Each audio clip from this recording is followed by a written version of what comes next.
Gracias. Continuando con el programa en el día de hoy, queremos junto con José analizar en lo que podamos, en lo que nos permita el tiempo, lo que se ha dado en llamar la Operación Pulpo, Operación Antipulpo, José. Y ya en el día de hoy, pues hay 10 personas que tienen medidas de coerción. Dos de ellas, la señora, tres, Magali Medina Sánchez, hermana del expresidente Danilo Medina, el ex secretario de Salud Pública, el doctor Freddy Hidalgo, el ex contralor de la República en el primer periodo de Danilo Medina, Rafael Hermosén. Yo soy de lo que creo que esa medida de coerción, en la medida, en la forma en que se manejó estas audiencias por el magistrado José Alejandro Vargas, yo creo que hay que cogerla con pinza y hay que entender muchas cosas, José. Yo soy de lo que creo que el juez Alejandro Vargas fue justo en cada medida que tomó. Claro está, hay quienes han criticado que él haya dicho que por el hecho de que él siempre ha tratado de que en sus sentencias, en sus decisiones, no afecte el que una mujer tenga que ir a la cárcel por una serie de responsabilidades.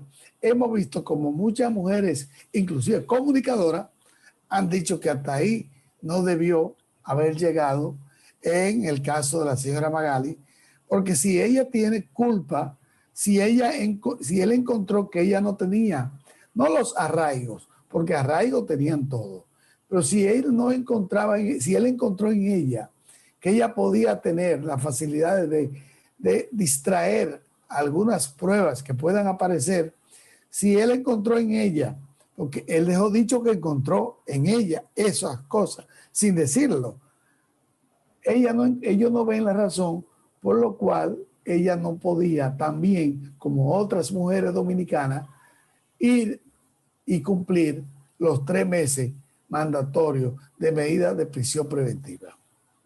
Yo te quiero decir que honestamente, yo no estoy de acuerdo con las medidas de prisión preventiva, no en este caso.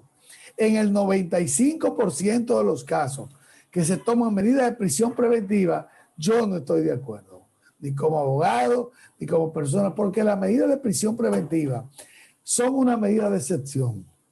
Son una medida que se toman ya en un momento en que hay que probar muchas cosas y se tema que esas personas se vayan a sustraer. Y no estoy defendiendo aquí a ellos y no estoy defendiendo la ley. ¿Por qué digo esto? Porque tenemos el caso de todos los imputados, los encartados de Odebrecht.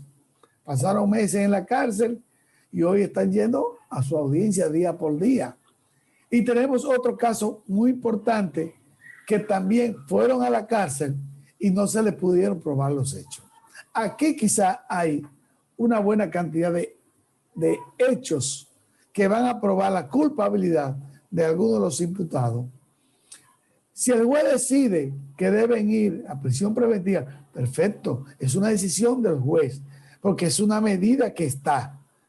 Pero yo no estoy de acuerdo.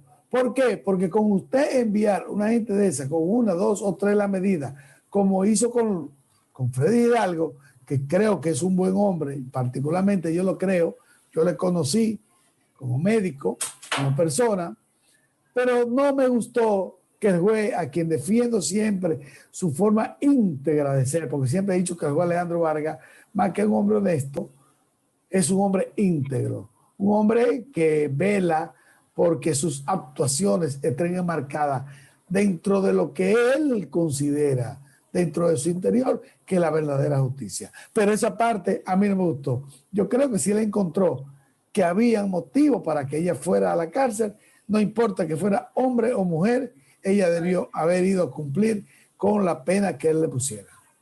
Bueno, con la magnitud de los casos, la presión social, la presión en la opinión pública, me parece que José Alejandro Vargas dio una demostración de una gran pericia, de un gran profesionalismo. Y yo no critico las medidas que tomó, aunque estoy de acuerdo contigo en parte, en el sentido de que hay unas 7 medidas y que cuando el país vaya avanzando mucho más, no hay necesariamente que mandar a una gente a la cárcel, sino a presentarse periódicamente o cada vez que se le cite. Con eso no se está diciendo que sea inocente, con eso no se está diciendo que sea inocente. No, exacto, pero es que es una persona, cuando usted lo somete a la justicia a través del Ministerio Público, no quiere decir que sea culpable o inocente. Eso lo va a determinar en las 5 etapas del juicio, si realmente es inocente o es culpable, respetándole todos sus derechos, el debido proceso. Ahora bien, en realidad, lo que yo entiendo es que este país hace tiempo que necesitaba que se le tomara en cuenta para combatir la corrupción o la supuesta corrupción y la impunidad. En la mayoría de los gobiernos que han pasado por este país desde la fundación de la República han cometido actos de corrupción.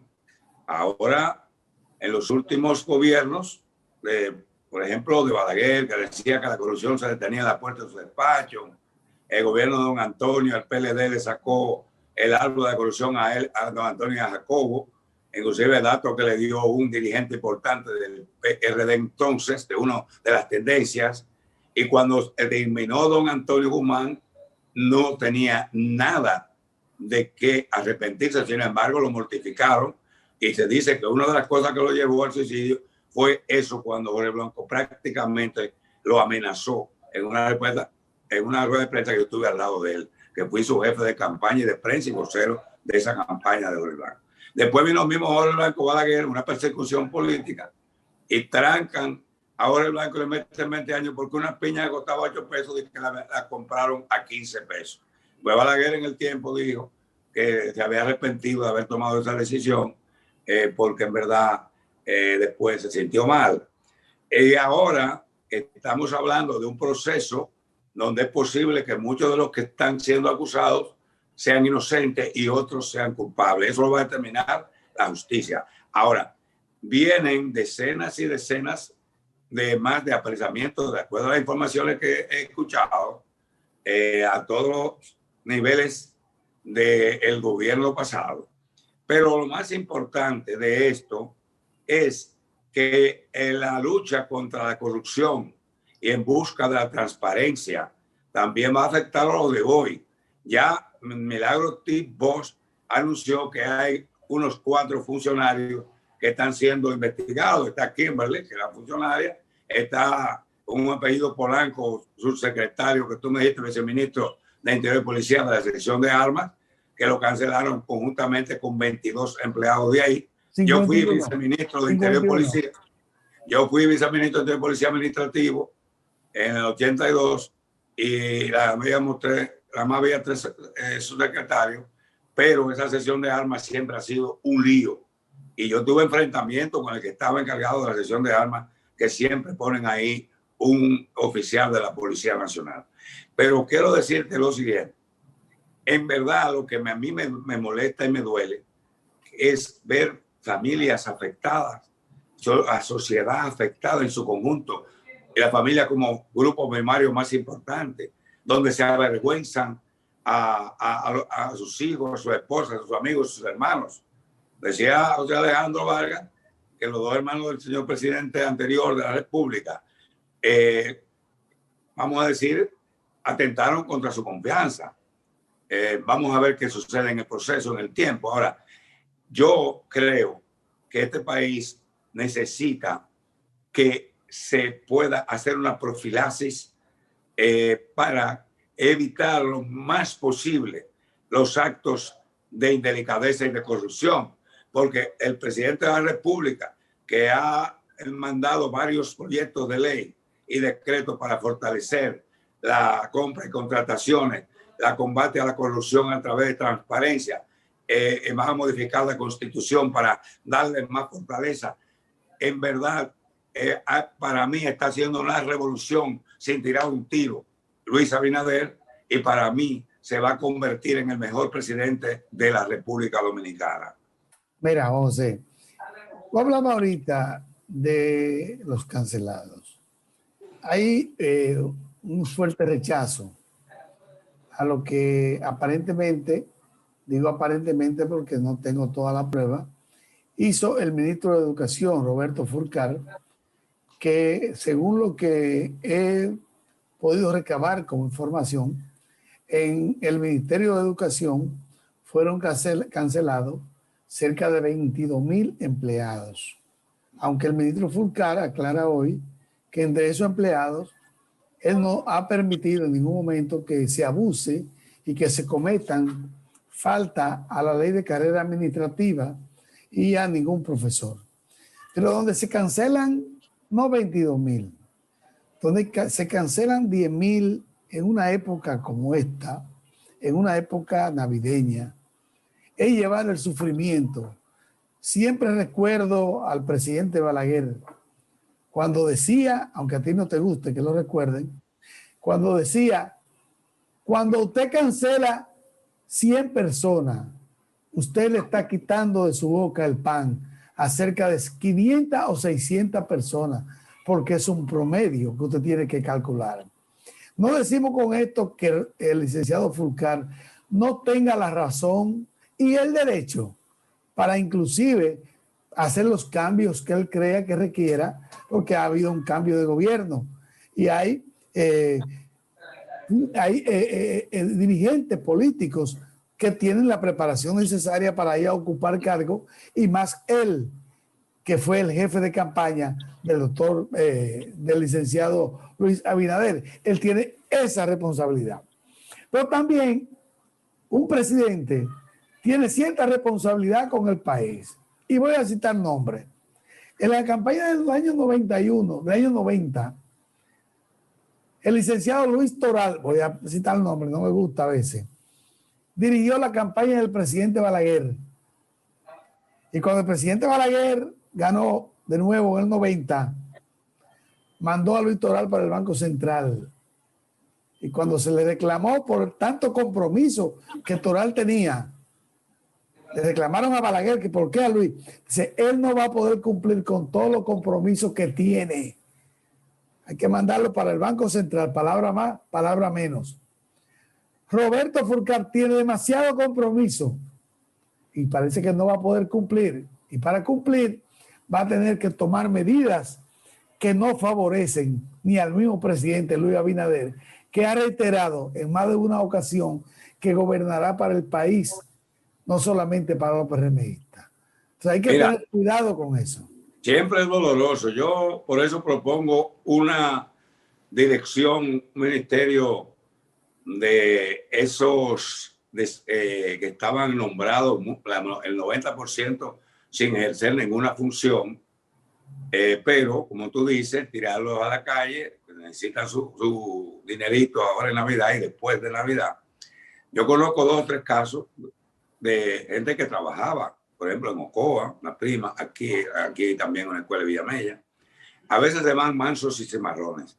Yo creo, independientemente de eso, que por lo menos una gran mayoría eran botellas, estaban en nominillas, porque tú sabes que toda vez que hay una campaña y un partido está en el gobierno, si vienen las elecciones primarias, meten muchísima gente para que voten por ellos. Y educación fue una de esas instituciones que metieron gente por pipa.